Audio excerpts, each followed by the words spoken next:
Joe Grayson is my name, and I grew up mainly around here in Beaver Gap. They call it Beaver Gap. My parents' name was John and Pauline Grayson. I do have two other brothers living and four sisters. We lived in just a three-room house, and it was a big family. We had cardboard, you know, inside.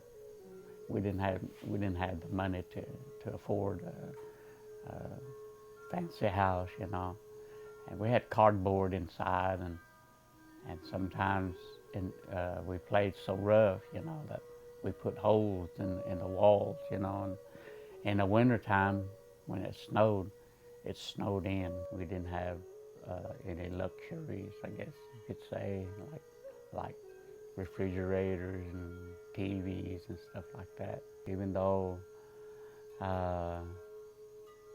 we would have liked a bigger house, you know, and but we made it. My dad, even though he was Cherokee, he was raised in a Creek environment. His mother was Cherokee, but she spoke Creek also quite a bit. And my grandpa, he was Creek, and he hardly ever spoke Cherokee. And so he was brought up in a Creek environment, and that's the reason why they call it this area here Beaver Gap. And most of the people that was born and raised around Beaver Gap, that they spoke Creek. My mom was Cherokee. Okay, she spoke Cherokee to us, and my dad spoke Creek to us, and we would answer him in Cherokee. So people thought that was kind of strange, you know. I don't know if you've ever heard of rubber toss. Got these jar lids or seals that we throw, and we hang them on wires. You stand about 10 feet from the board and you throw, and it had numbers on it, and we had a lot of games on those boards. We played marbles quite a bit too back then. I wished I had the ones that I won, you know, in contests and all that. When I went to school, I didn't know English very well.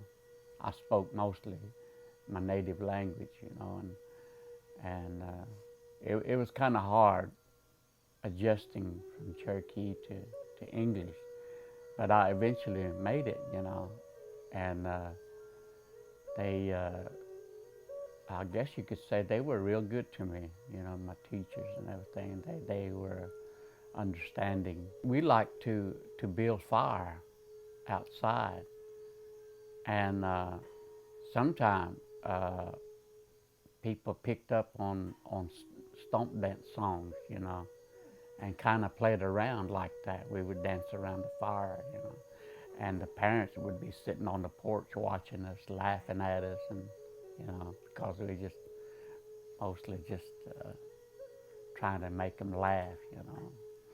Pastime like that, you know. We didn't have no TVs to watch or radio to listen to, you know. We had to do something, you know. We never did think of it very much about the things in the dark until they mentioned it to us, you know. And our parents, they would say, don't wander out too far now. Said there's skillies out there, you know. And then they would give us a hint that might be things out there, you know. Today we have that Canucci. he could make that stuff too. And they had a creeks called it sofki or sofki. It was a corn soup, and he made that from scratch. He would make it, and he would stand around it, stir it all day long until it was good and ready. And I learned uh, to drink it and like it. And a long time ago, when they made it just right, if it ever got sour, uh, that was that was the time that I really liked it, when it got sour.